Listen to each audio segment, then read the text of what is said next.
ओहो, दिल थाम के बैठिए भैया, खेसारी लाल यादव कुछ बड़ा करने वाले हैं। इन जोड़ी को देखकर ही पता चल रहा है कि बवाल होने वाला है, बवाल। और आप सभी तो जानते ही होंगे कि जहाँ पे खेसारी लाल रहे और शिल्पी राज रहे और विजय चौहान रहे, वहाँ पे बवाल ही बवाल केवल मचलेगा भाई। तो मैं आप लोग से बता देना चाहता हूँ कि खेसारी लाल यादव जी का गाना और शिल्पी राज जी का गाना बहुत जल्द आने वाला है। रिकॉर्डिंग हो गया है भाई, और उस गाना को लिखे हैं विजय चौहान। जी हाँ, विजय चौहान जी लिखे हैं इस गाना को। और आप सभी को तो पता ही होगा कि जो सॉन्ग विजय चौहान लिख देते हैं, उस गाना को शहर हो या गाँव हर जगह बजाया जाता है। विजय चौहान की कोई जोड़ा ही नहीं है लेखनी में, और गायकी में तो पूछिए ही मत। यह बंदा हर गुणों से कूट कूट कर भरा हुआ है, जो कि विजय चौहान के हम बारे में बता रहे हैं। अगर शिल्पी राज को कोई जीरो से हीरो बनाया है तो वो है विजय चौहान। जी हाँ दोस्तों, लेकिन इस बार जो सॉन्ग लिखे हैं विजय चौहान और शिल्पी राज और खेसारी लाल यादव गाए हैं, भाई बवाल मचा देगा बवाल। लेकिन मैं आप लोग से बता देना चाहता हूँ कि ये गाना जो लिखे हैं, ये बोलबम सॉन्ग है या कोई और सॉन्ग है,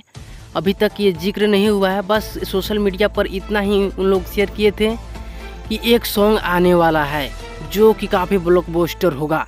इस तस्वीर को आपको देख के कैसा लग रहा है? यह सॉन्ग हिट होगा कि नहीं? आप लोग जरूर कमेंट कीजिएगा, और मेरे चैनल पे नए हैं तो सब्सक्राइब